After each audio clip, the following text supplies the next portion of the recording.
Welcome to Blue Collar Mystics, the under-the-hood approach to the depths of human consciousness. So many mysteries, so little time, so many big words. That's why we aim to take the mystical and make it practical, usable in your everyday life. And you know, we want to hear from you.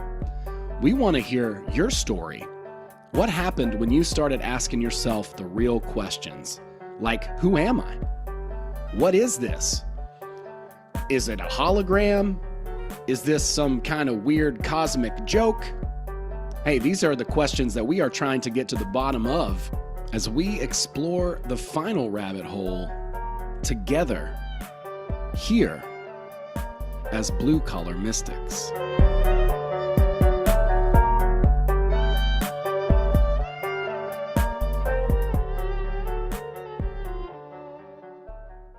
Welcome, everyone, to this episode of Blue Collar Mystics. I am ecstatic and excited, hope and wishing you all a very happy and enjoyable Halloween. I'm here with the one and only Mary Dusina of Cosmic Conditions. You can check that out on Fringe FM every so often with Joe Rupe. How often do you do that, Mary? Every new moon, once a month, every new moon. The next one will be, probably the new moon in Sagittarius. Okay. New moon in Sagittarius.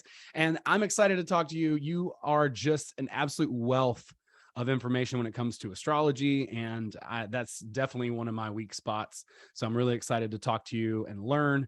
And, we were just talking before, we're both kind of in the Southern Appalachians and it's beautiful here. Really exciting time right now and just lovely with the leaves falling and the crisp air and cool breeze. And we're headed slowly but surely into winter, but I love fall. It's my favorite time of year. I don't know about you, but it's just me too. I mean, I've always talked about when I do seminars and workshops that, when you think about the equinoxes, the spring equinox and the autumnal equinox in the northern hemisphere, the leaves are putting on a show for us. In spring, they're saying, look, I'm unfurling and I'm lime green and I'm dark green and the juniper berries are coming and the little flowers will be popping out in May, especially, as you know, in these mountains. It's a very exciting time. A new life is emerging and the birds are buzzing to find their nest. And then in autumn, our leaves here in this area turn to the beautiful fire energy, fire element colors, and they're like waving goodbye to that which was seeded in Aries at the spring equinox, what was seeded with our fires of desires. And then when we come to autumn, and it's 6 months away from Aries, which is Libra, we're moving into that dove of peace, the equalizing, the balance, what's aesthetic in our life, and where is it that we can look back and say, okay, with the bright light of spring equinox and Aries, which begins the Western zodiac of the procession of the 12 celestial spices, now in Libra, now that I come to 6 months later from my spring equinox and before I get to winter solstice and Yuletide, what is it I now know that I can take a little retrospective look back on memory lane of 2022 and say, wow, let me do a little checkpoint on what my soul lessons and my esoteric themes were for empowerment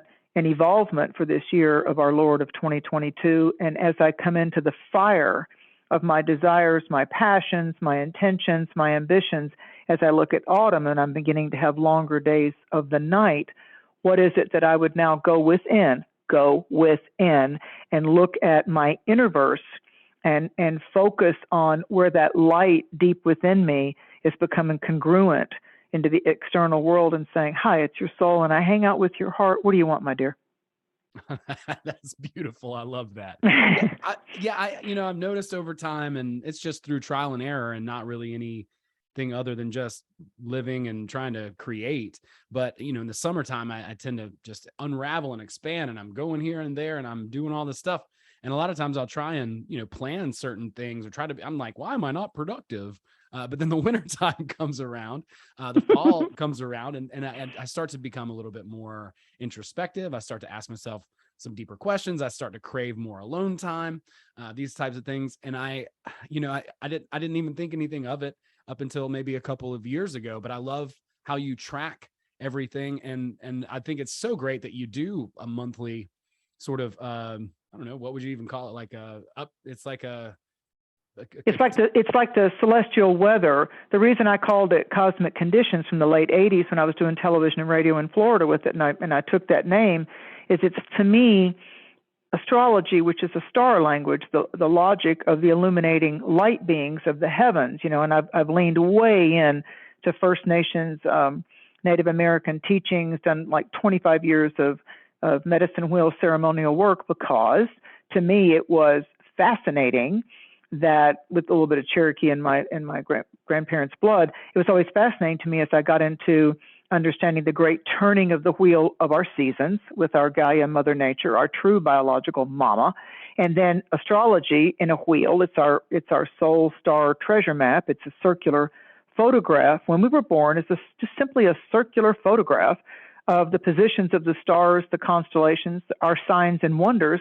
That was a snapshot when we were born. That's like our celestial photograph. That was a lovely little circle. And then the medicine wheel, which is truly my true spirituality for me, to be able to incorporate my Mother Nature and and the heavens, how they term it, our Earth Mother, Mother Nature, and then Grandmother Moon. And we look at the phases of our ancestral elders of wisdom, Grandmother Moon and Father Sky and Grandfather Sun. I'm like, yeah, we're good. Because to me, if someone there's a lot of astrologers out there, but it becomes powerful and proficient if you're able to bring heaven to earth and describe it without all the technical words and the this and the square and the 120 degrees and all that. It's like, oh my God, I've done it for 35 years and that bores me. So it's like, tell me about, when I do a client's chart, it's like, okay, here's the front door to your chart. That's your rising sign and your ascendant. Here's your moon. That's your inner world and what imprints that you got this incarnation, this walkabout from your childhood storybook. And there's pluses and minuses there for everybody. So the new moon that I appear on the Fringe FM with Joe Rupe and you as the co-host in different times, is that the new moon is when the sun and moon, don't you love this, they marry, or they're in the same sign in the sky. See, it's nice for people to remember it that way. At the new moon, when it looks like there's no moon, there's not even a sliver yet, and you see the stars so brightly. Mm-hmm. And for the next couple of months, like, we have a solar eclipse new moon, which, by the way, solar eclipses can only happen at a new moon because that's the sun and the moon in the same sign. So they're kissing the energies with more of an impact. When there's a solar eclipse, the sun and moon are in the same sign. They're married in that same element, in that same zodiacal spice. And so that's a time that opens up a 6-month bridge, a metaphysical 6-month bridge. So, for example, the Scorpio solar eclipse new moon of October 25th opened a bridge at 2 degrees of Scorpio. So when a eclipse happens, it's that 6 month to a year, we're on a new vision quest. So wherever anyone has the 2 to 3 degrees of the fixed water sign of Scorpio, the depths of our psyches, the diving deep into the wonders of our soul, limitless, timeless. We can be time travelers that go back into former incarnations and look at how it still spokes on a wheel. There's our wheel again, orbiting around us now. So in October, on the 25th of October, and then also the next full moon over November 7th and 8th, a lunar eclipse can only happen at a full moon. And the Persian astrologers, going into Sufism and Zoroastrianism, the Persian astrologers knew that the full moon was when the sun and the moon were at polarity, at opposition. So some teachers in different cultures will say they're separate, or they're separating, or they're at least looking into each other's starry eyes. So with the luminaries of the sun and the moon, when we get to November 7th and 8th of 2022, then we have a lunar eclipse. So it's interesting. At the new moon of beginnings, here comes Scorpio at 2 degrees. 2 weeks later, we have an inner light that's beginning to waterfall out of us. So really pay attention to who, what, where was stirring your soul, who got a hold of you, someone from the past. Is there going to be some type of leveling up and understanding where you've both or all grown now versus what divorced you or maybe just geographically separated you for a while? Like what are we time traveling forward and backwards into? Because even if it's what people like to call an ex-roommate or an ex-relationship, if they come into our fear now, then we're not the same people we were back at that time. And this eclipse coming up in October ties back to the last time, the last Saros, S-A-R-O-S, eclipse cycle that we had in 2003, 2004. So the way I like to teach the celestial medicine wheel is that look back, what were your priorities? Who was around you? What was the emphasis for you in your spiritual bank account then? Meaning, what did you value? What were you giving a lot of investment of your time or your money or your boots on the ground location? Where was that in 2003 going into 2004, the spring of that? Who left your life? What relationship died? What doors closed and what doors opened up suddenly because of those closed doors? Because Scorpio is about the transformative death of anything and anyone that has served its higher purpose in our life at this time. It's Pluto, it's Hades, it's the energies of the underworld. What's the foundation? What's underneath going on in the earth? Where are the fissures and the shakings, the great shakings and the fractures that want to open up just so you can have a deeper look and have a more 360-degree perspective, the high view on top of the mountain, the panoramic soul vision. So that's what's opening up in October of 2022. So it goes back to 2003, fall of 2003 into May of 2004. Make some notes on that. Who, what, when, why. And maybe at that time we looked at what was an energy vampire or what was draining our energy, how we were getting in our own way. Let's start there. And where we were finding that we could have been too needy. We might have been a little bit based in fear instead of lifted up by love, the wings of love. So as we go into the lunar eclipse of November 7th and 8th of 2022, that's in Taurus. Each sign has its polarity. They're 6 months apart. So Scorpio balances Taurus in our charts. Taurus balances Scorpio. So where Scorpio is, I want to swim with the eyes of my soul. The captain of my ship, my relationship with both heaven and earth is going to be my divine source presence, my divine presence guides, how I anchor myself spiritually beyond any human or any experience here, just in the earthly. I want to align with it so the better versions of myself and the higher frequencies remind me that I am spirit that slipped on skin, and I walk this realm as a vessel of light. Aho, amen. I am a powerful light wand that is walking this realm for a while. You are an astrology. You know what I'm saying? Remember what you and Joe were saying? But wait, there's more. Yes. We have to do that with each other. It was so funny the way you and Joe were doing that. But wait, there's more. There's more in store with your stars with Owen. It's so Thank fun. you. That's very nice. You're so quick-witted. Thank you. Well, thank you. Well, I was just blown away when we met, and I was honored to be able to be a co-host on that show. So thank you so much for welcoming me. And Joe's hilarious himself. So he and I laughed a lot, and we just had so much fun. And I hope to get down there actually and see him again. But I'd love to have him come up here too, into the mountains here, where I think, let's do that. Yeah, absolutely. I think there's a lot. I'm in for that party. Yeah, that's going to be a lot of fun. Yeah, I'm in for that. It'd be good for him, Owen. It would be good for him. It would. Yeah, it definitely would. And I think and tell him to park his car there and ride with you up to the mountains. Yeah, ride with you up to the mountains so you have all that great driving meditation time in a vehicle with your two vessels of light. Then you get to the mountains, because as well as I do, when you're in the mountains, the ocean restores you. When you're at the ocean, the mountains restore you. It's just that, the ions of again, the medicine men had great medicine men teachers, and they taught me that.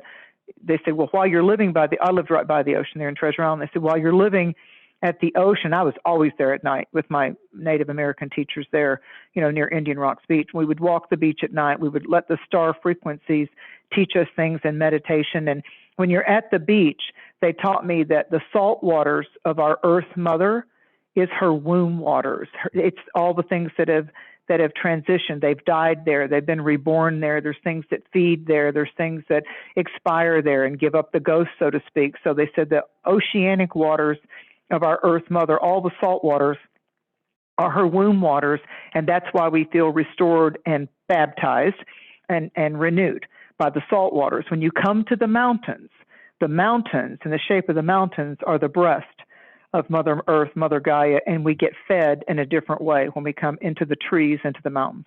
I know it's true for me. I mean, as soon as I drive up to the mountains, I don't even live in that busy of a town. I'm in Atlanta from time to time, you know, or even a good bit. And you feel all the hustle and the bustle and the, you know, stress of the city and all of that kind of stuff. Yeah, no thanks. Soon as I get up to, you know, just past like Commerce, when I can see the mountains, things just calm down. My stress levels. Zooming through LJ, zooming through. It's different. It's amazing how just physically, you know, altered that my state of mind is just by going up there. Like I just like all these things that I think matter kind of just melt away. And even when I lived in Florida, even when I would drive in to the busier cities of Tampa or St. Pete or Clearwater, I still made my vortex my sanctuary in a little burb, you know, a little community, because, and even though there was a causeway that was bringing those tourists and all those boaters, you know, right by the townhouse that I lived in, my actual altar, my actual soul sanctuary was very private and very obscure, because I like that. I like to be able, you know, people, you know, they're interesting kind of little mammals, these humans, you know, because I absolutely think I'm a starseed. So, and that doesn't make me better than anybody else. So hold your breath, check yourself, because I don't think I'm better than anybody else. But I know there's things in our life that we think and we wonder, and maybe we judge, or maybe we release and break the pattern. But then we have knowings. And one of the knowings I've had since I was a child is that I love nature. I love this Earth Mother, this wonderful yin vortex, but I'm not from here. I mean, it's a nice ride, but it's like I get fed all the time from, you know, different dimensions. And I've studied the angelology and the angelic realm and the power of sound healings and music and color. So I know there's very real, vital life force enhancers, and that some people can look at it as that we're tuning forks, you know, and humans have this tendency to drain others. You know, they have this, you know, they're just like, well, could you read my palm? Could you do this? Could you do that? You know, and when I did television and I was more visual in Orlando or Tampa or St. Pete, it's like I would go to way out to the beaches that the tourists didn't go to, because I was doing radio once a week on Saturday nights too, with the Cosmic Conditions show on terrestrial radio. And so I'd sneak into these little Italian restaurants or these little Bahamian or Jamaican restaurants, and I'd walk in and I'd try to sell someone else. You give your name, or you say, because if they heard my voice, they'd be like, hey, wait, I know that voice. I said, no, you don't. And they're like, no, yeah, you're that girl that does Cosmic Conditions. Because I did all the television stations at that time. And I'm like, you know, I get that all the time. So I didn't lie. I said, you know, I hear that all the time. They're like, no, you're her, because I saw you. And invariably, and it would be like, here, tell me, and I never talked about palmistry, haven't studied palmistry, know very little about it. Like you said, astrology is kind of one of your weak things, you know, so palmistry, but invariably I must have been a palmist in another lifetime, some kind of Romanian gypsy or something. They always stick their palm out and go, can you tell me something? I'm like, yeah, I don't do that. And you know what? I'm off the clock. Right. So where do you work?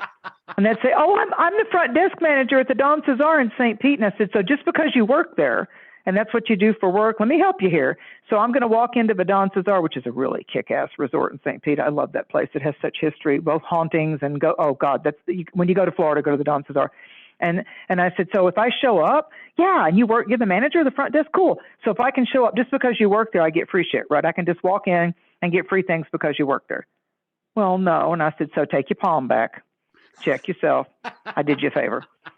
Sure. It's like, hey, I never tell anybody anymore that I do comedy, because they're just like, absolutely. Oh yeah. Make me laugh. Tell me a joke. But that's what they're innocent.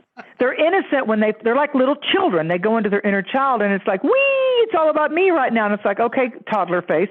Let me just give you a little bit of a boundary lesson here, because, you know, setting boundaries is healthy for you. You've obviously not learned that one yet. Thank you for your enthusiasm, but yeah, I'm off the clock. Yeah, you know, book like, Owen for comedy, or book Mary for a chart or a psychic reading. But today, look, I'm out to have dinner with my friends. How about that?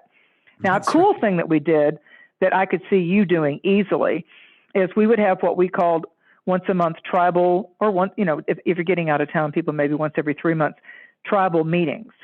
And so we had people from MUFON and the UFO groups. And so we would have some people come from that. My Native American teacher, Terry Frady, AKA Three Black Feathers, who's now in spirit.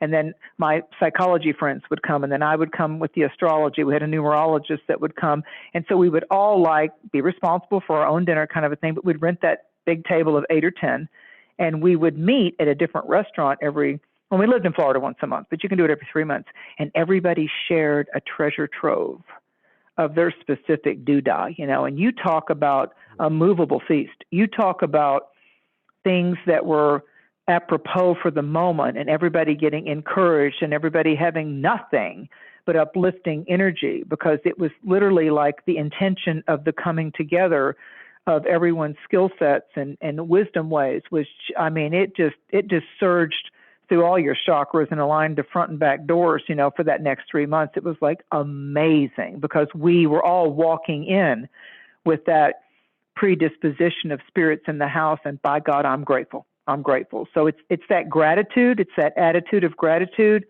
out there that I promise you, no matter how difficult of a rite of passage you might be going through, pain is a powerful teacher. I've known it well. We can have psychological pain or emotional loss, or, go into the dark night of the soul. Pain is the usual teacher for humans until they start welcoming love and gratitude. And I don't have to learn my life lessons through pain whacking on the back of the head again in my romantic life or my business life or my money dynamic. So what you do is you shift and break that pattern of you as a human, and in your 3D self only really get, your attention. If the only way spirit can get your attention is through pain and loss, I guess what's going to happen? Right. Well, it's definitely happened that way for me. From you. Oh, me too. It's just like I'm going, oh, okay, you're 40. Are you awake yet? Yeah, I don't need it and be pain anymore. But and I actually turned around one night under the stars and I said, you know what, pain? I get it. Thank you. Thank you that I finally woke up, that I, as the entity of this life walk, don't have to have you come roaring in my life to get me to realize that what's trying to let go of me, I need to let go of. Why do we resist change as humans? So the more that we can, again, get that archetype. Are you walking the world as a wizard? Are you walking the world as a therapist that's also got comedy? Are you walking the world as a nurse, a healer that's got a lot of compassion? If you're the entertainer, if you're the healer, if you're the teacher, you have got to take time to restore thy soul. You have got to get away from the demands of the world, because it'll suck you dry and forget about you the next day. Yeah, it's true. It really will. No, it's true. It's true. And it's having that balance and learning it over time it's been something that's just been very much trial and error. But I'm figuring it out, it's yeah, we do. Things. Yeah. And, God bless us all, God bless us all, we can, we learn it at our own pace, but on these shows and the seminars and the workshops and the shamanic stuff that I've done, I say to people, honest to God, believe it or not, even though it seems like it's happening outside of you, some things, although they seem like they're out of your control, you are the captain that can steer this. You need to just be awake to the power that you were afforded the moment that spirit, however you define it or believe in it, breathed life into you. Yeah, that's really good. So people have to decide what anchors me spiritually. If you want to give it a name, Christianity, Judaism, if you like Yom Kippur, or you like, being a whirling dervish, or you're Buddhist, or Baha'i, or a Sikh, and you love Hindu, whatever it is, whatever it is. Or maybe you're just a person that says, I live in the present and I love nature. And every time you hike, every time you swim, every time you just allow the moonlight and the stars to illuminate you on your own deck, on your own porch, in your own swing, sitting on the ground, camping in the woods, that's medicine. That's called good medicine. But we are responsible for finding that sweet spot of what will restore us, instead of, well, they don't love me, or they yelled at me the other day, or, I don't know I can't control my kid. Well, maybe you're not supposed to control your kid. Have you ever read Kahlil Gibran, the prophet? Maybe you're supposed to just be a caretaker of bringing that soul onto the earth plane. You may house their body, but you do not control their soul. Same thing in our loving relationships. You know, we can invest in them. And if we are in it to win it, as far as if I show up authentic and I show up with integrity, and we can agree to disagree, and I can simply say to them, well, that seems to work for you, but it's not my circus, not my monkeys. I'm not going to judge you for what you do, but I'm out. It's like Shark Tank, you know, I'm out. And for that reason, I'm out. That's just not me, but it's cool if that's what you want to do. Like I have friends that absolutely love motorcycles. I mean, they love it. And they're like, this one guy's like, I'll buy you a motorcycle. You'd be I'm not riding a motorcycle. I'm not doing it. I'm not doing it. It's not my thing. I'm a horseback girl. I can grab the back of their hair and just take off. But I get the wind in your hair thing. I do it on animals. I get it. But I'm not the motorcycle girl. I don't know why, but my guys are doing the dolphin and going, So I'm not going up against that. I'll meet you at the campground. You know, I'll do. I'm not going to ride the motorcycle. Have a good time. Rock the Casbah. It's not me. And they'll laugh and they'll say, now look, I taught you something else about the motorcycle. I said, I'm not riding the motorcycle. Thank you for the offer, the gift. I'm not doing it. Buy yourself another motorcycle. I'm not doing it. And they just laugh. They just think that's the biggest thing. And I'm like, do I look like a girl that can't say no? Well, I'm so interested to know, you know, what got you into this? Because like I said, you know, you are just a wealth of knowledge, been doing this for a while and have picked up a lot of experience and as well just so much information. I remember, Owen, everybody's got that, they teach in metaphysics and empowerment studies and hypnosis and regression to try to ascertain without force the earliest time that you remember that you had some kind of direct communication with the all that is, let's say the almighty I am. And I remember being in the mountains, summer, I'm laying outside on our carport. We had 5 acres of a front yard and a mile of woods behind the place we had there in East Tennessee. And I remember, you know, it's all happy. It's after supper, you know, mom and dad's getting ready to watch his TV, blah, blah, blah. And we're safe. It's all fenced in, you know, and I'm laying on the carport looking at the stars. And so mom comes out and she says, what are you doing? And I said, I'm trying to figure out how to get back home. And she goes, okay, I'm going to get your dad. She goes and gets dad because he's the intellectual engineer, you know, worked at Oak Ridge, retired from NASA. So the stars were always around me in space somewhere, right? You know how spirit does that.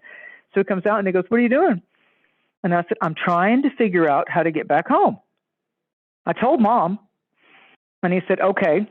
He said, so I'm your dad, because I'm 5. So I'm going to explain. I'm your dad, and that's your mom. You live here.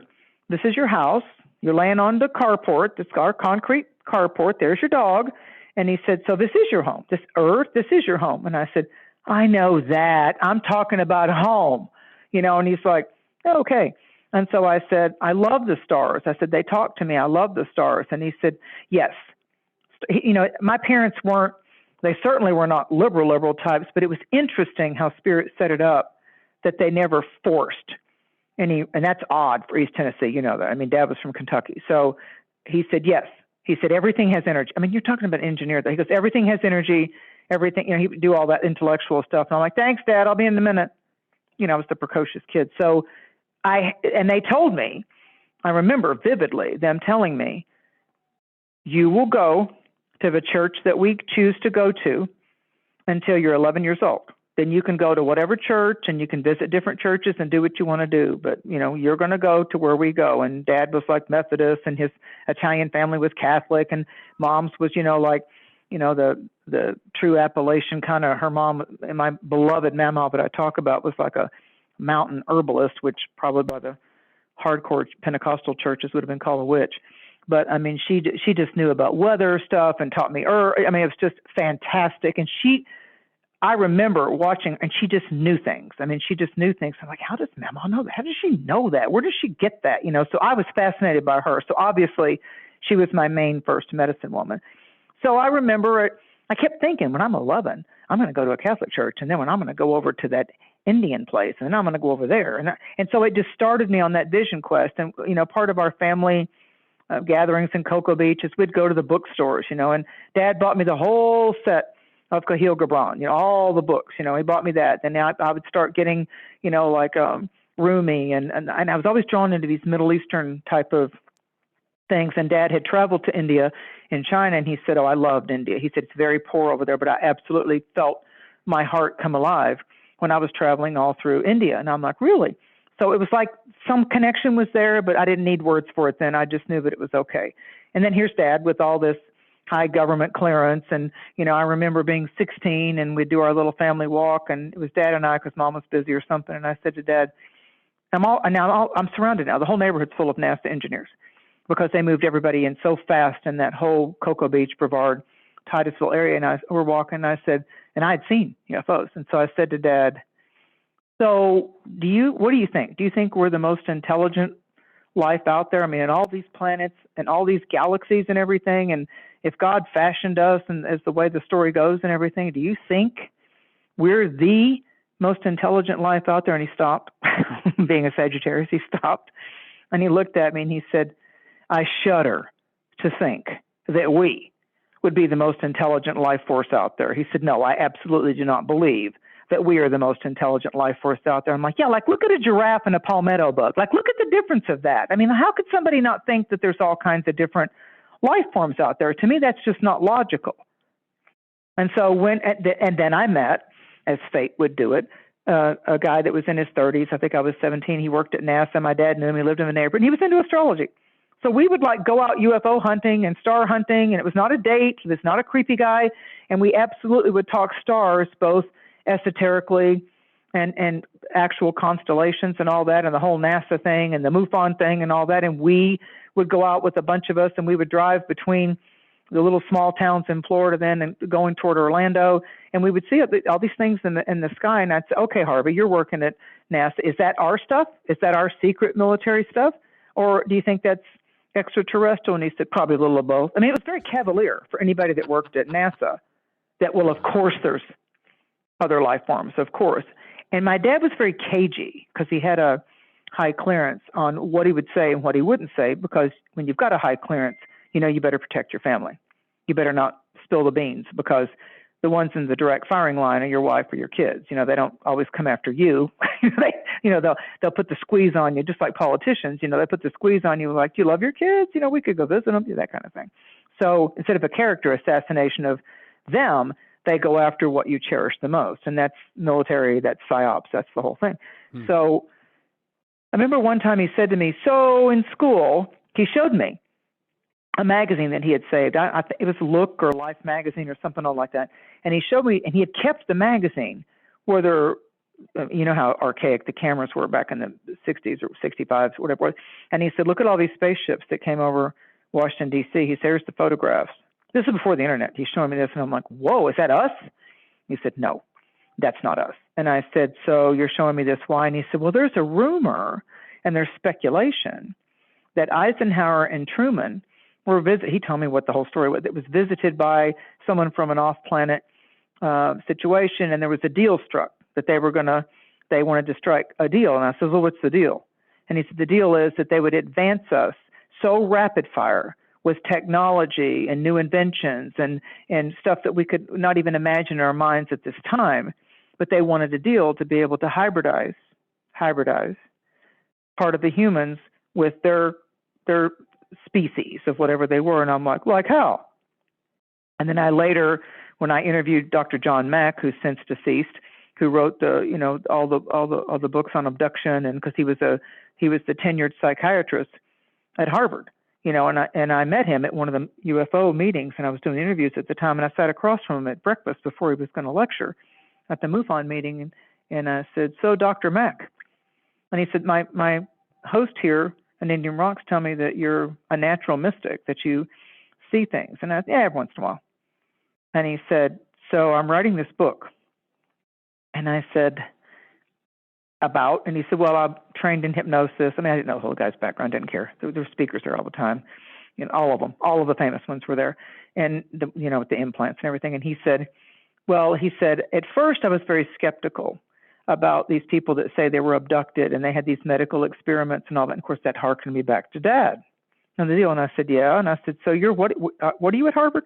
He said, oh, I'm the head of psychiatry. I said, okay, that's pretty impressive. And he said, I don't think that anymore, and that's why I'm writing the book.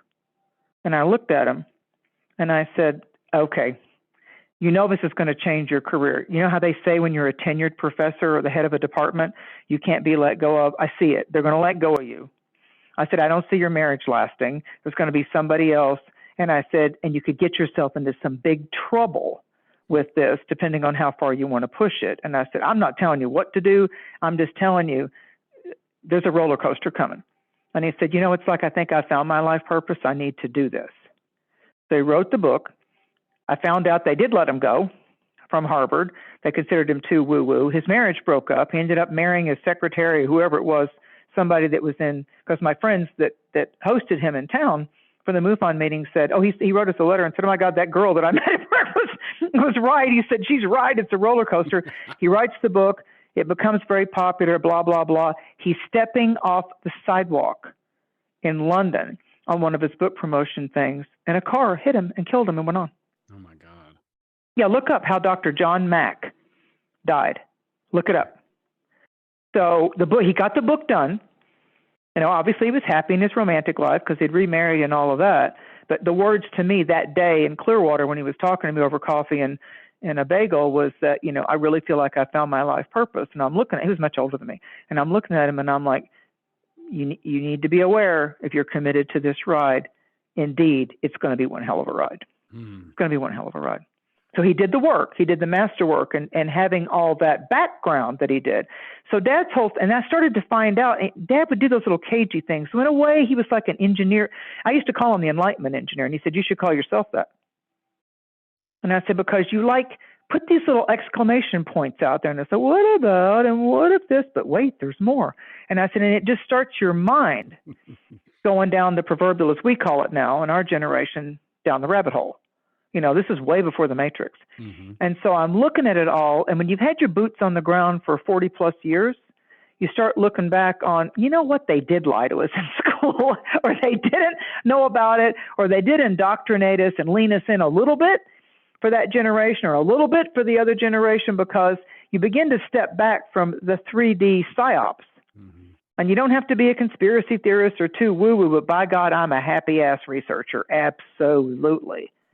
And where my intuition, my natural intuition, I think everybody's got it. I know everybody's got it. Where my antennas of fate serve me well is I do divine discernment. I think the number one, I have a knowing for me that the number one esoteric, metaphysical, witchy-poo, metaphysical skill set is to develop your discernment. And when your inner frequencies say, no, or not now, or let that go for now, or that's in your future. I mean, trust that it's like our own internal dowsing rod or pendulum. Sure. Your inner self, we argue with it. Granted, I've done it. I've slammed it up against the wall, but it always ends up right. Mm-hmm. I think it was probably right for John Mack too. I mean, it's kind of unfortunate kind of how that story ends, or at least from one perspective, but I imagine he was much happier following that than he would have been if he would have just shut it down and ignored it, right? He told me, he said, I understand. He said, you're right. I understand the risk. And he said, and he looked at me and he goes, he kind of lowered his voice, because there's like 8 people at breakfast. He goes, and I've never felt more alive. I never forgot that. And I said, I understand. It seems totally worth it to me. I mean, absolutely. There's nothing better than great emotions. I mean, when I think about it, it's like there's no amount of money that would make me feel good, right? But whenever I do the thing that I know I need to do, that feels right within me, in that internal pendulum, that intuition, that heart, just like, hey, this is what I want. I want this thing. And whenever I do it, like there's literally nothing that could match that emotional payoff. Absolutely. Well, people, they work hard. They, there's generations that were taught, buy your own land, buy your own house. Then there's other people, it's like, I can't wait to get in my boat with my friends on the lake and throw back some beers and just, go into the sunset and let my hair down and just have a good time. There's other people that take it to the edge and they get addicted to porn, or they get addicted to prescription, or they can't start to function and feel, to your point, really alive, really the fuel of our feelings, how our feelings can be the rudder or the sails on our clipper ship. It's those feelings that just say, yes, follow the wind this way. So people start getting numbed out by their prescriptions. I lost my sleep. I have to take my sleeping pill. Or, I'm not happy unless I go every year and do ayahuasca, or I got to go do peyote, every 6 months. And it's like, okay, if you're really benefiting from that and seeing your life level up, booyah, rocket, but if you're finding that it's that is the only thing that's kickstarting you to feel the aliveness of yourself. If you did the hallucinatory thing, if you went to Burning Man, if you did the medicine wheel, or you did these hypnotic type of experiences, or you went in to find your past life regressions, it all should be benefiting you as you walk this world now, because the now is the magic. The reason the now is such a gift, it's called the present. And until we can be okay with and not resistant and pushing against the present, if spirit and the divine forces give you, as you said, like I start to get introspective in the autumn, and I'm feeling that my inner world is calling me, and I feel like I don't feel quite as productive in summer because there's so many different leashes on me, and I'm in a spin zone. I'm busy all the time, but yet in my mind I'm thinking I'm busy in the world. I'm seeing a lot of people. I'm having some laughs. I'm doing some travel, but how's my soul with all this? How's my soul with all this? It's like there's people that we're around, and we all know this, that when we're with them, we feel alive. And it's not always our lover. It's not always a parent or a child. There's just something about that tribal connection, but it's just like, and usually it's those people that we can be ourselves with. But when we start dumping intimate and romantic expectations on that partner or that friend, you need to make me happy. And we don't say those things, but it's like that's what we're starting to dump on them. Then we're starting to put these heavy layers onto another person. Now I haven't dealt with my childhood traumas and my fractures and my wounds. So, look, here comes a new woman or a new man, same crap, different relationship. And I still got my issue.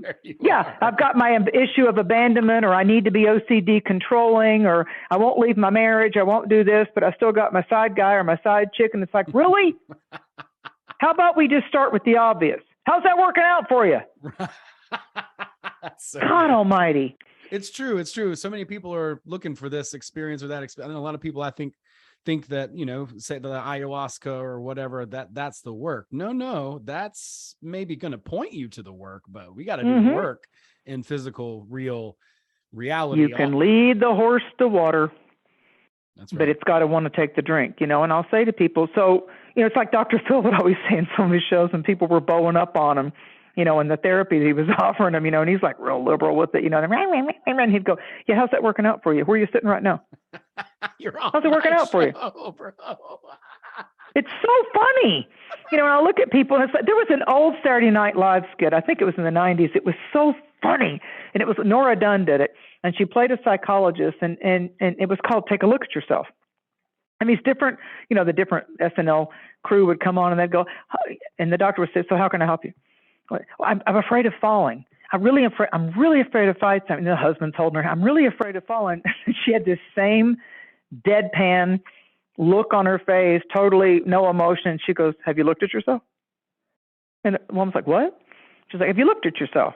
And she goes, well, I don't know what you mean, doctor. She goes, are you falling right now? You got a fear of falling? Are you falling right now? Take a look at yourself. And that's the only advice in the comedy skit she ever gave them. And they would go, no, I'm not falling right now. And she just said, so take a look at yourself. And they go, oh, my God, I'm cured. That was her same answer for everything. Take a look at yourself. Huh.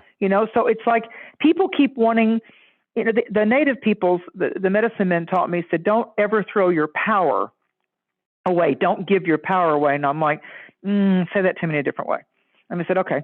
Mm-hmm. He said, you're wearing a yellow shirt today. So watch this. I'm going to walk up to you and say, oh, Mary, that yellow, man, is that your color? That lights you up.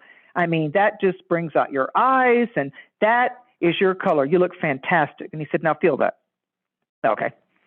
And he said, now watch this. Oh, Mary, I don't think you should wear yellow. That really takes away from the beauty of your hair. And I don't know, the color kind of overwhelms you. I don't think that's one of your best colors. I don't think I'd do that. He goes, now feel that. And he said, neither one should matter. You want to wear yellow? Yellow feels right. You walk with yellow alongside you. It's not up to the outside. I'm like, got it. That's great. That's great. Yeah. So it's like, I have to be thinner, or I have to have this, or I should have longer hair, or I should have no hair, or I should, whatever it is. And it's just like, who are you talking to? And for God's sakes, who are you answering to? And why don't you fall in love with yourself and quit spending so much money with the Botox and the fillers and the, have you looked up what Botox stands for? Yeah, it's a short version of botulism.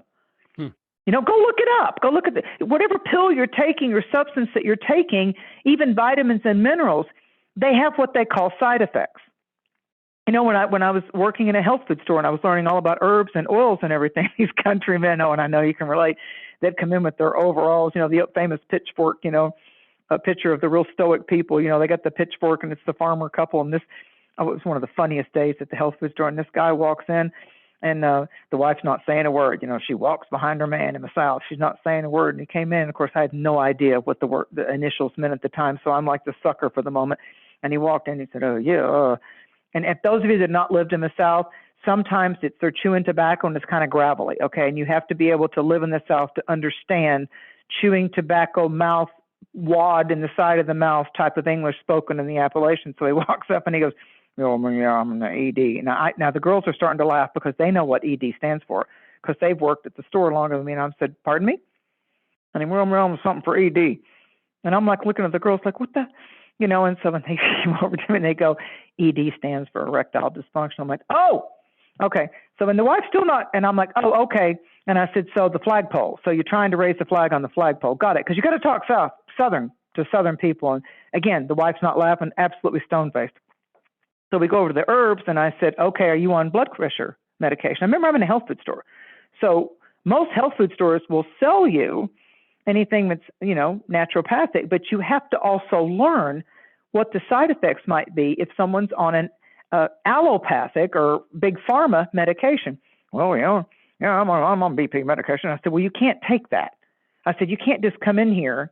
And there was actually an herb, Owen, you may have said, there's actually an herb that men can take called horny goatweed. No, I'm not kidding. That's actually the name. Horny goatweed is actually an herb they can take. But they were coming in wanting to take this thing that was being touted at the time. And I said, no, you can't take yohimbe. Sounds African because it is. I said, you can't take yohimbe because it raises your blood pressure and you could cause problems with yourself. Now they're still just arm in arm, this older country couple. And I'm thinking, I'm in a comedy strip right now. I mean, there's this couple that you would never think that would go out and go have a romantic bang in the grass and here, and so, I mean, no expression on her. So finally he said, well, what can I take? I said, well, this is the native. You can take this. You can take this because it doesn't raise your blood pressure. So he said, all right. So I'm thinking, I'm in the twilight zone. So we go up to still aiming to please, though, customer service. So we get to the register. And so we get to the register, and the wife who has she might have been 50 or 60, had absolutely stone face, no expressions, gets this big smile. And I looked at her, and she goes, I got my 10% off card today, and my card's filled up, so I get $5 off on his ED medication. It's a good day for me. I busted out laughing. I mean, that was it. I was spent. That was it. I mean, I'd gone to the rodeo, and I rode the prize bull all the way through, and I said, have a nice day. So just to your point, you can do a rave party, you can do Molly, you can do, I happen to know that cannabis is a powerful healing herb that enhances your T cells and your telomeres and your immunity, and you don't always have to smoke it. It's wonderful if you bake it. There's those hippies that knew about the brownies.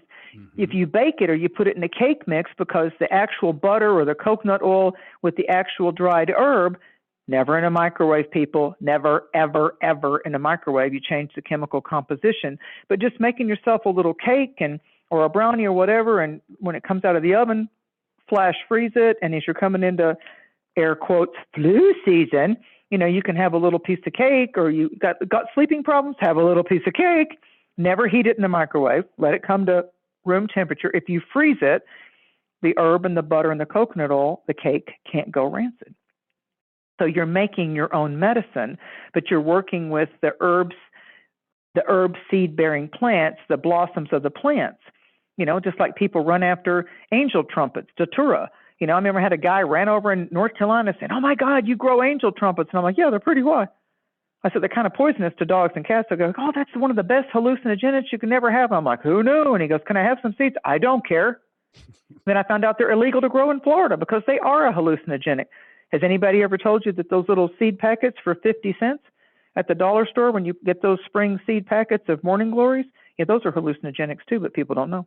Had no idea. Because it's in the datura family. So you don't just go chomping seeds because somebody tells you you're going to get high. You know, part of the herbal thing that this little mystic mountain witch loved, you know, I wanted to take the course. What were all the poisonous plants? You know, being a good prepper. Yeah, of course. Just in case I needed to know, Owen, just in case I needed to know that somebody was irritating me too much. It's like, oh, so really? You want to break into my house? Here's a snack. Here, I mean, if you're going to be that. stuck in a bunker, you might as well be having a good time, right? Right. And I don't have any judgment about that. But I mean, for God's sakes, a little bit of knowledge, it is true, audience, a little bit of knowledge can be a dangerous thing. And so many people right now are so ADD that, or you know, just so, you know, driven because of all the technology, all the glass black mirrors that we gaze into on our laptops and our cell phones and our, you know, your scrying mirrors is that you're not putting, you need to go into nature and ask, you need to meditate or pray or walk by the river or listen to the breeze. What direction is it coming out of? It's the same in magic. When you light a candle, a ceremonial candle, and you blow it out, you extinguish the candle, there's a whole divination process of where the smoke goes. Does it go to the east? Does it go to the north? And you can tie that right in with your astrological chart and your medicine wheel. The directions all mean something. They have animal totems. They have seasons of the year. It's the great turning, the great wheel of our at oneness, our atonement to the light and to the divine. And I'll finish with this. My little mountain mama would say to me when I was little, I'd see something on TV that disturbed. Oh, Mama, how could somebody like hunt that? I don't like watching those National Geographic shows because they start out with the little pretty babies of things, and then they also show the thing that comes and kills it. And there's a guy just filming the whole thing. I can't watch it. It bothers me. And she said, now you listen to me, young lady. There's two forces in this world, the light and the dark, the demons and the angels. And you get to have a little bit of both in life. And then one day, can't tell you what age it'll be for you, can't tell you how big of an event, but you'll know, you'll have a knowing that from that point on, you better only choose the light. Because if you don't, there's no a little bit of both, a little bit of both. They call that temptation, a little bit of both, a little bit of both. And she said, because after that, if you don't make your choice, the dark becomes an attacker in the form, in the beguilement of the bewitchment of the light. It'll look attractive. It'll sound attractive. It'll show up enticing. But then it will be there to vampirically get into your aura and your life force, and you will pay a price. There will be a cost. And so I say to people all the time, when they stay in these dysfunctional relationships or the job they hate, you know, everything has a reason and a season, okay? But when you keep complaining and you stay in it year after year after year, and you know, you're just like stuck. You know, I say to them, okay, at what price, at what cost? You're giving up your soul? At what price? This is a big planet. There's lots of people you could meet. Why do you think that's the only one? Why do you think that's the only job? You know, you're the one acquiescing. I don't blame the other person. You're the one that's making the choice. So be proactive about your choice, because choice equals consequences. Absolutely. And that's the magic. Absolutely. That's the magic. Well, if they would let go of that too, then they would be able to feel those emotions of reward, you know, from internally, you know, and I wish that for everybody. I really do, because there really is nothing better than that. I mean, and you know, maybe you got to scrub around a little bit and take a side job, or you know, do this whatever or that to make it work. But like, it's gonna be worth it emotionally, you know. Instead of, oh my God, to be happy and be out mowing grass for a while and you know, mowing lawns for a while and getting cash money in your pocket, or you know, I mean, when I was 13, 14, I wanted to ride horses. You know, not the motorcycles, but the horses. I just went to a horse riding stable, and I said, I'll bathe all these horses for free if I can ride the horses for free. Yeah, okay. So I, of course, got the all-natural shampoos, Dr. Bronner's, and lavender on one season and peppermint for the other, and I did their little ears with lemongrass oil and all that. And they're like, the horses don't get any flies. I'm like, I know. I did my study. I love and so I earned, you know, barter was okay. You know, it's like they weren't paying me at 14, you know, when you're a little bit young to be under the low, you know, Gestapo government system. But, you know, I was like, right, I didn't have to pay to ride those horses. And those horses, I mean, they would scream when I came there. They were ready for their bath. You know, I'd itch them with my nails and do their tails with coconut oil and olive oil around their feet. Now, the flies didn't bite them because I knew about peppermint and lemongrass and cedar oil, and it didn't hurt the horses.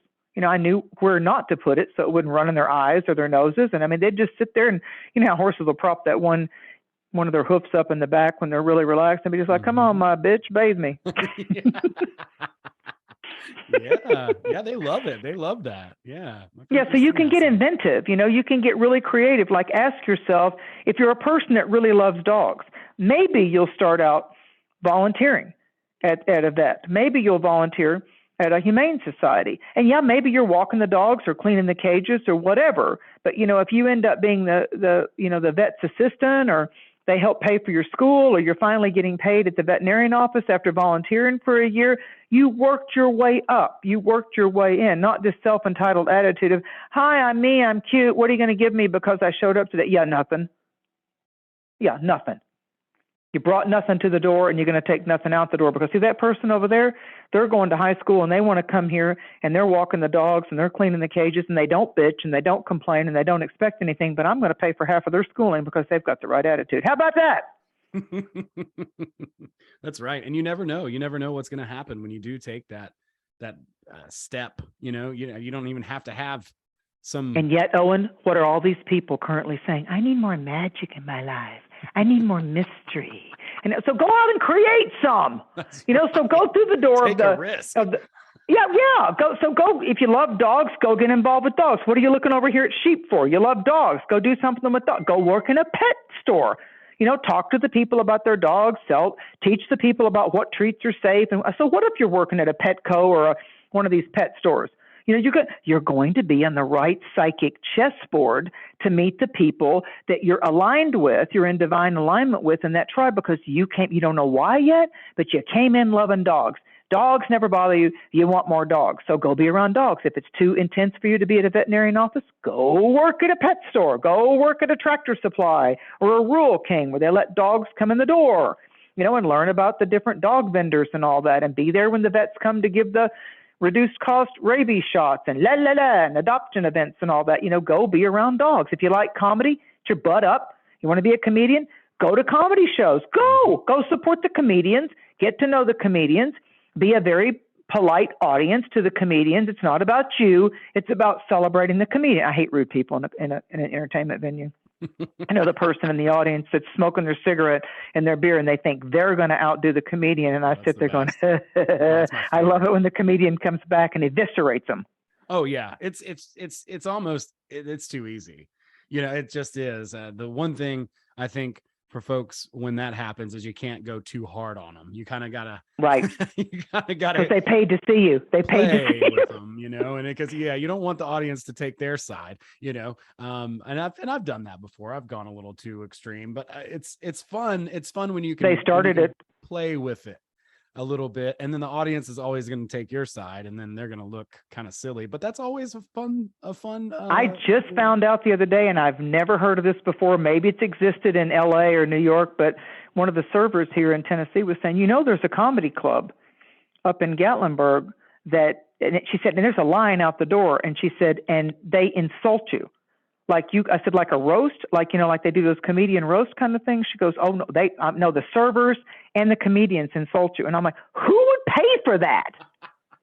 And she goes, oh, it's they're biker. Everybody loves it. They go in there, and it's just so funny because they'll go with these, wedding parties or family reunions and all that. Of course, everybody's laughing their butts off because everybody at the table is getting insulted. And they put like a hat on your head, and I said, do they pick on like everything? Like, do they pick on people's physicality? She goes, everything. And she goes, lined out the door, booked in advance. And I'm like, yeah, not me. Yeah, not me. Somebody would come at me. I said, you know what I like about it? They've told you before you walk in the door what's going to happen. That's authentic. That's right. Yeah, that's like you're not walking in with a surprise. But Owen, that there's people taking their family members, and there's two people that lined that whole thing up, and they didn't tell the relatives that irritate them, or they didn't tell their boyfriend or their girlfriend or their high school friends, and they're walking them in the door for them to be lit up, and like maybe 3 people out of 10 people at the table know what's going to go down, kind of a thing. So they're laughing at the people getting roasted. They are. That's hilarious. I can't think of a name of it. It's in Gatlinburg, and it's like really famous, and comedy club where everybody gets insulted. Everybody's fair game. Fun. I'll definitely check that. Oh, you need to look that up because I would think comedians that know about that would go to be in the audience could have a good time. And I think you can retort back. I mean, I think that's just the whole venue. It's like, I'll insult you and let's see how quicksilver you are on the way back.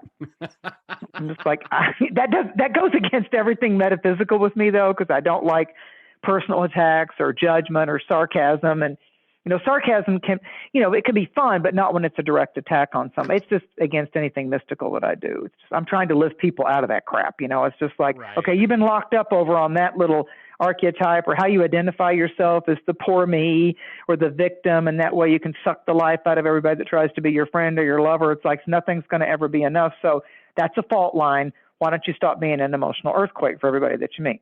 Yeah, I'm that Judge Judy. I'm that one that will tell them how to. I do. I'm with you though too. Like that's really not what I'm, trying to lean into as far as comedy goes. You can be friendly and quippy with your friends and all that kind of stuff. But again, my goal is not to insult or hurt anybody or make them feel worse when they leave the show. I want them to feel uplifted, inspired, and, that's the mystic in you. That's the blue collar mystic that you are. That's a perfect name because it's like, watch this. I can bask in my incarnational cultural heritage, but I can also uplift you with the Appalachian wisdom or the Smoky Mountains medicine or the Blue Ridge. The Blue Ridge magic can come through me. It comes through in music. It comes through in bluegrass. It comes through in dance. It comes through in moonshine. It comes through.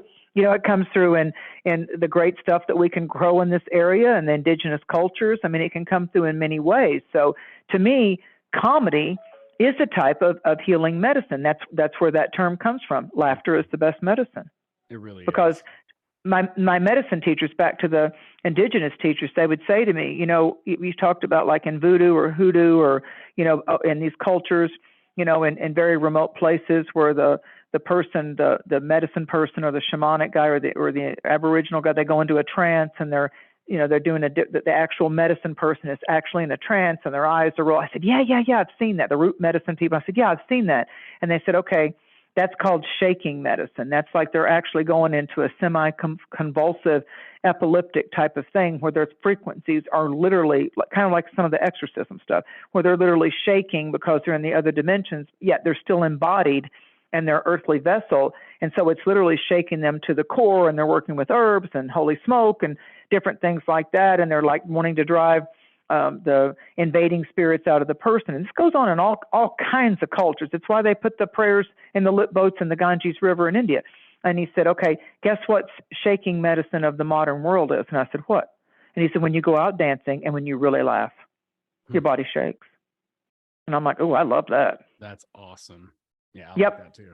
Yeah. I had never connected that before, and I connected that 20 years ago. So, even if you're dancing by yourself or you're grooving in the mountains or you're, doing a jig in the woods or whatever it is, move your body. That's why all these, yoga and Tai Chi and martial arts and all that, you're learning about coming into a congruent, walking in a concert of energies with your physical body lining up with your chi or your ki, your life force, So same thing with Reiki. You're just doing it with different kind of hand symbols. And when I got my Reiki mastership in 2005, I didn't get that for people. That's right. I didn't get it for humans. I got it so I could have even more of a developed telepathic touch with animals, because I always had that when I was a child. Like I wasn't the kid that was scared of spiders or snakes or any of that. Dad's like, oh, good, she's a nature girl. I said, oh, don't walk in the spider web, leave it alone, it's got babies, leave it alone, walk away. And the snakes didn't. I was an eek girl, and I've had black bears. I've sent Joe the pictures, over, in 2017, I walked out the back door and the black bear was sitting there looking at me like, whoa, how are you? Backed up a little bit and it kind of looked at me and I'm like, oh, okay, you're about 700 pounds, you're a baby. And so all those fires had happened in November of 2016 in Gatlinburg. And when I talked to the wildlife officer, he said, there's nothing. Those fires burned the roots of the blackberry bushes because it was like late March.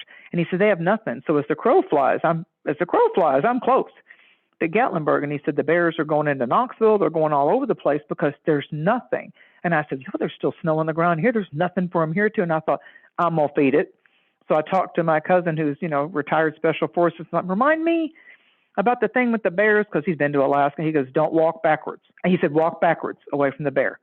Don't turn your back on the bear. He goes, I know you're Ellie Mae. I know you're going to feed it. I know you're going to help it. I grew up with you. I know you're going to see, but it's a sign from spirit. He goes, do not turn your back on the bear. They'll back into the house after you put the food out there on the concrete wall. So I just treated it like a hound dog. So I took a couple of metal pans and I'm like, now get up on that hill right now, bang, bang, bang, bang, bang. Get behind that tree until I get your food ready. And I made what I called bear lasagna. So there was the whole bottom of a pan of sunflower seeds and then some bread with peanut butter. And I had cooked up some pasta. I made all these layer of things, and it was just sticking its head through this fork in the tree looking at me. And I'm like, now you wait. So I went up and I put it on the spirit was definitely with me. And I put it up on the wall because we know a dog and a bear's ability to smell. And I said, I know you're hungry. Just wait. I put a whole jar of jelly on top of it. So it was like bear lasagna with icing.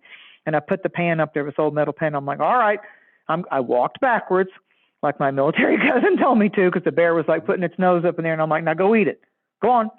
It laid on that wall, Owen, and hung that little bear thigh down.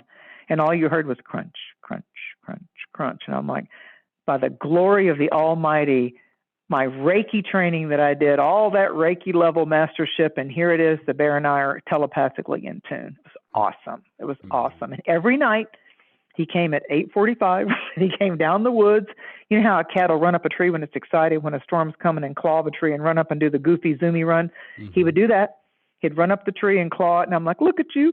And then it would come over, and I'm like, just sit there till I get your food. And I would put it on the wall, and I'd go in and just look from the back door. And he never broke into anything. He never damaged anything. And the wildlife officer was right.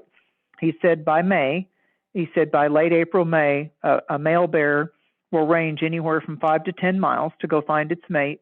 And he said, and they'll move on because everything will be growing. And this isn't where I'm at. It's not crowded. It's very rural, which is why the Zoom and the video and anything will drop here. The cell phone will drop here, which I love, because I'm on a lake in the mountains, and it's just like, yeah, bye, city. So I get to be the mystic in the woods, truly. It's like you get audio, that's what you get. It's a little old-fashioned, but you know what, I'm good with it. But see, there's woods all around me, and I mean, there's deer that walk out on the driveway, and I just pet their little velvet antlers, and I've got 8, the native peoples call them the peace eagle, but they're wild turkeys. So, of course, my military cousin goes, good, if things go sideways, Mary, I know that there's going to be plenty of hunting around you. And I'm like, no, those turkeys are my friends, and they trust me. And he goes, I'm just saying, Mary, if things go really sideways. And I said, well, so I don't have bird feeders, Owen. I go and I actually put the seeds into the woods in their habitat. I don't hang up the fancy feeders. I don't do anything that draws attention to them. I don't want them to come out on my driveway. I just go into the woods.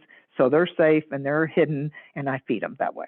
That's awesome. So I'm going into their realm to feed them so they're safe from, I said it, humans again. Yeah, no, that's great. Well, I thank you so much. Thank you so much for sharing. God, I feel like we can talk for a long time. And we will anytime you want to. And if you ever want to do it to where you can have people and call you or do chat like you and I did with Joe, and you want, it really helps people, Owen, when I can pick a card for them, or they just, and I tell people all the time, if you call a show, use a fake name so you can just relax on the phone call. Just use a fake name. Don't use your real name, and just, you can either get a card or you can get a question. So every little pearl of wisdom, every little tiny light, we just might save somebody from some type of a careening down a mountain of sadness or a downfall of their spirit, because that's why I'm here. I love that. I would love to do something like that where we do have we'll do it. Call in. We'll do it. Awesome. Fantastic. I love it. Well, come to the mountains, Owen. Come in the mountains and get Joe out of Florida and tell him to come here, and we'll show him what mountain meditation is all about. We're going to do that too. I'm so excited. I got a new friend, and I really appreciate you. Absolutely. Let's I'm sure we will travel before, Owen. This isn't our first meeting soul to soul. Can't be. There's no way. but I'll make sure that all the links are in the show notes for everybody. Thank you. MaryDusina.com, and it's Cosmic Conditions every new moon on Fringe FM. Be sure to tune in. You can call in, and we'll do something unique and special here. And I really just can't thank you enough. Thank you so much for your time. Back at you, my dear. Back at you, my brother. All right. Awesome. Well, thanks everybody. Be sure to check out those links down below, and we will see you guys next time. Happy Halloween. Ooh.